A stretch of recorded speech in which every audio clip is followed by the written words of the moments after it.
Well, hello there, and welcome back to TerraTech. It is I, Michael Max, and we are here doing the do. Same as always. Same as always. Are we now? We could almost go over that, and now we can't. We just hit it. We just hit it. We just hit it, yo. We just hit it. You can see that we've made a few modifications, just like, yeah, we had to. For God knows what reasons, but because we crashed hard, that's why. Because we crashed, and the crashing of the crashing made for some less than ideal. Yeah, we lost a bunch of stuff. We crashed. We had to change out some wings and stuff, but whatever. We crashed.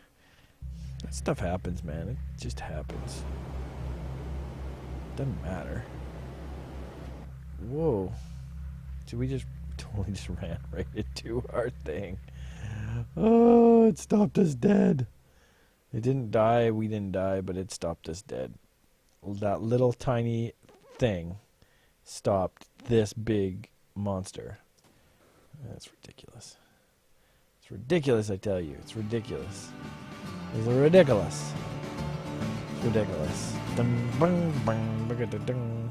How was your day? Did you have a good day? I guess it's not really, it's morning time, so if you're, my day so far is great. It's, morning. Nothing bad's happened yet. Oof. But you ever have one of those days where you got a good plan, you got a good idea of what you're going to do for the day, you kind of mapped it out, and you figured what you need to do to make the day be a successful adventure of the day's processes. And then like right off the bat, like something sideways comes at you and it just takes you off your game. And I don't know. Yeah. I've been having that a lot lately where I've just not been able to deal. Like, I think I'm going to do one thing, and it's going that direction, and it's great, and I'm excited about it, and then all of a sudden it's just like, no, I don't think you're going to do that. I think you have to do this now, and this, and this, and this, and, oh, there's your whole day gone. And you're just like, whoa, how did that happen? My whole day is gone. It's just, yeah, it can be frustrating. To say the least, it can be frustrating. Oh, that's why that hurt. Guy had some big guns, yo. Big guns. I've been trying to think about the channel and what we're doing with it. It doesn't seem like we haven't had a lot of growth. I mean, we're doing like incremental growth, certainly, but it hasn't really grown to a point where it's, unmanageable, certainly. I'm not feeling like I have to put content up. I feel like I get to put content up, and that's good. I think that's where we want it to be, right? I think if it was, if I was forced to do it, it wouldn't feel like a hobby and it wouldn't be fun anymore. It'd be work. It'd be work. But yeah. I also feel like I haven't been, because my gaming time is so limited and I've been playing this game so that I could do the channel and stuff, I haven't got a chance to play any of the other kind of games that I like. And I actually, I come from more of a hardcore RPG kind of place. And this game just kind of took me by surprise as something completely different, something that I just didn't see it coming. And I would love for this game to gain some RPG elements like levels and all of that. We've talked about this before. We've gone over this, that I would love it if my character was, associated with your bank balance or whatever, and the missions and all of that were actually more in line with an RPG, and you would get bonuses to skills, like a skill tree that, your shields use less power because you're smart and you've set them up that way, or your computer systems target faster, or those kind of things. And they, like, make it really fleshed out, make it huge, so that not everyone is exactly the same. Like Diablo 3, where they completely ruined the game by making the character customization nil. It was like how you looked was the only thing that mattered in the game now, because everyone could have the same skills. Everyone can just reset their character to do whatever they wanted to. It's very, very sad, very frustrating. And I mean, Blizzard had all of the money and all of the time to make Diablo 3 into an absolute monster hit, and something more like Path of Exile that is absolutely wicked cool, but with all the polish that comes with that kind of budget and those kind of resources. But, and I'm not saying Path of Exile isn't awesome, it totally is, but Path of Exile needs more characters. But you add even one more character, and that's a huge amount of everything having to be added to the game. Once the game gets to that size, the balancing itself, just a lot of work. But that's what the game needs to keep it interesting and moving. And I can see where Diablo, super smart, they have pushed to bring in a female necromancer. So the male and female roles of all of their character classes, it's brilliant, it's great. It halves the work that they have to do to bring on new characters, right? Like, we're totally high-centered here.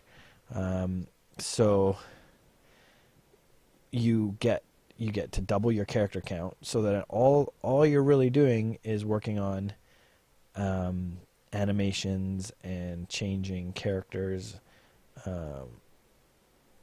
looks, but the skills and everything, you don't need to make new skills for them. And see, that's a sign of what is wrong with Blizzard today.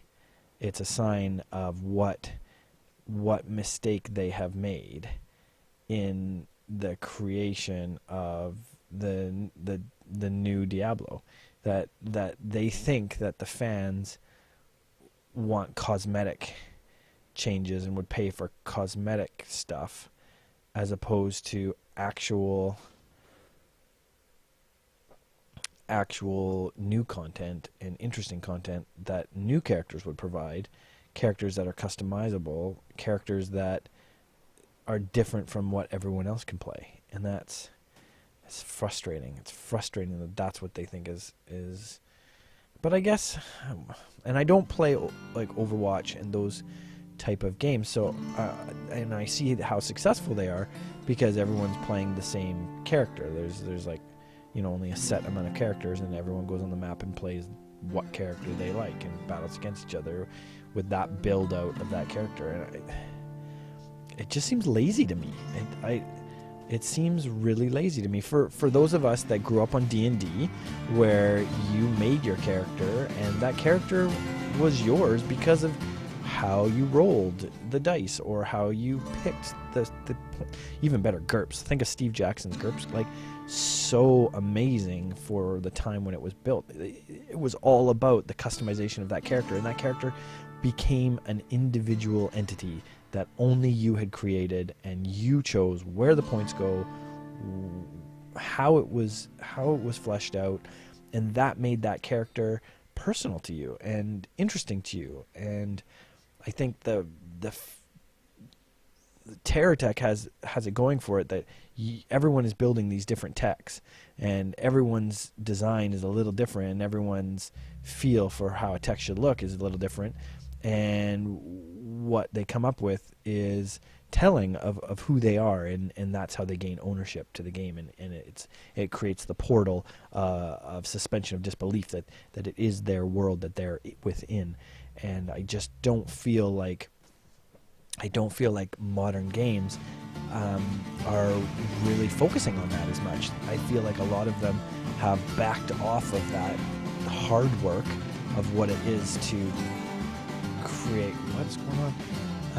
To all of the hard work to create interesting and diverse environments for interesting and diverse characters to operate is instead being traded up or down, as the case may be, for situations where similar and or identical characters play out through a cosmetically interesting or diverse world with minimal actual consequences to actions that therefore leave the gaming experience very similar from one player to the next, and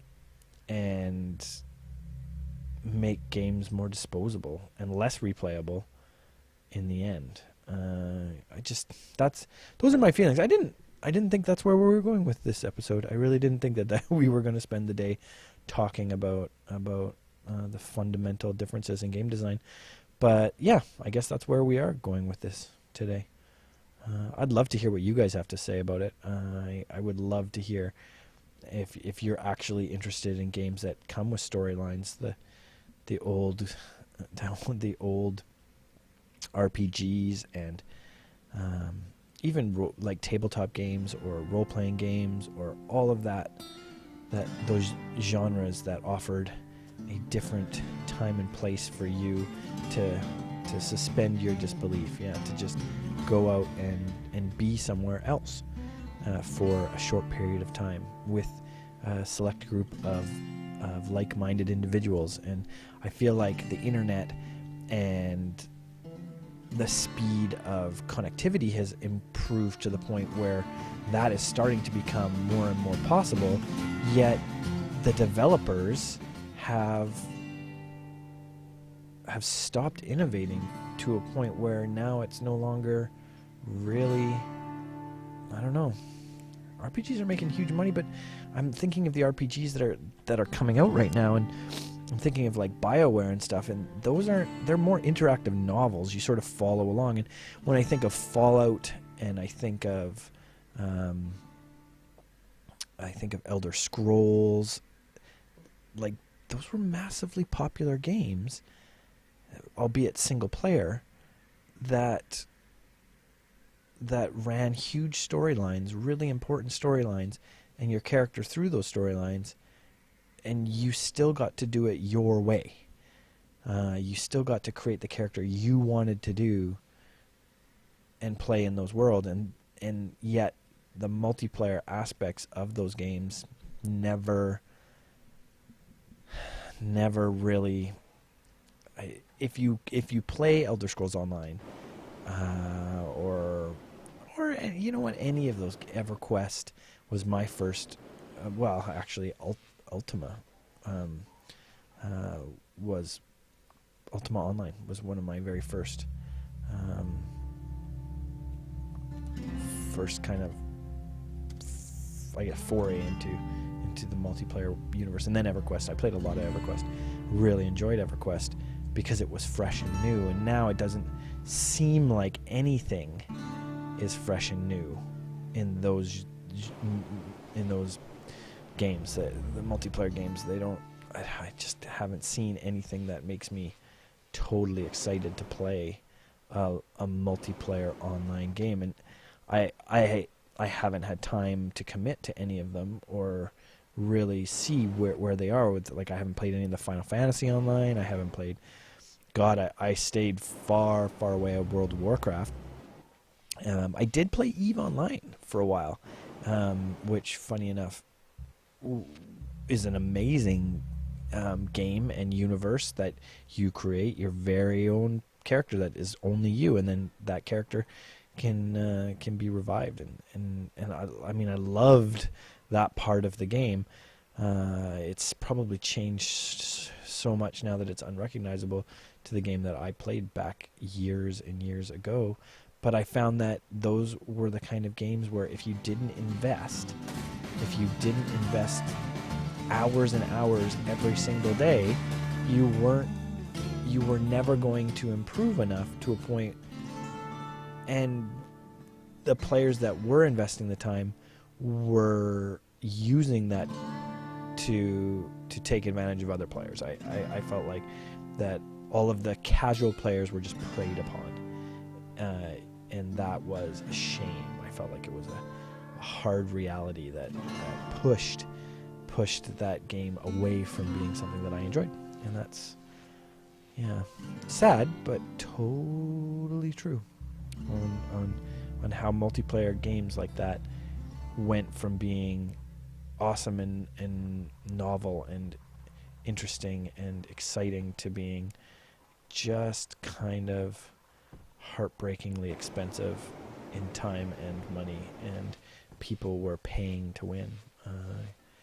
I would love to see, especially with the proliferation of the virtual reality, I would love to see a forward-thinking company put together some new genre-breaking storytelling,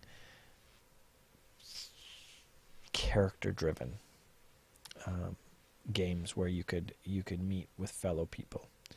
And I think Wizards of the Coast, who own the rights to Dungeons and Dragons, I think they could do it if they really put their mind to it and really, really backed some smart programmers. They could build a way for people to gather and play together in alternate worlds that would really, I don't know, break and bend genres into unrecognizable delight. Yeah. That's all the time I got for today. That was an awesome conversation. That was a neat. Thank you for bringing me to there, because that was a lot of fun for me. I actually really enjoyed thinking my way through that. That was I didn't even know that that's how I felt about that, but I obviously I have strong feelings about that. Maybe we'll talk some more about that later. Maybe tomorrow. I don't know. Maybe we'll talk about movies tomorrow. Have you seen any good movies? Oh, Logan is so good. I will see you all tomorrow. And this, our final run of TerraTech before the patch. It's supposed to come out this Friday or maybe Monday, if they can work out the few kinks that the wrinkles that they are dealing with. I have it on good authority that we will have it this week or early next. So yeah, see you tomorrow. Thanks for coming out. You guys are awesome. Hopefully you had a good time today, and we'll come back tomorrow. Like and favorite if you get a chance. Subscribe if you have not already. It lets me know that there are people out there who do enjoy the channel and keep me going. Thanks so much, guys. We'll see you in the next episode. Bye now.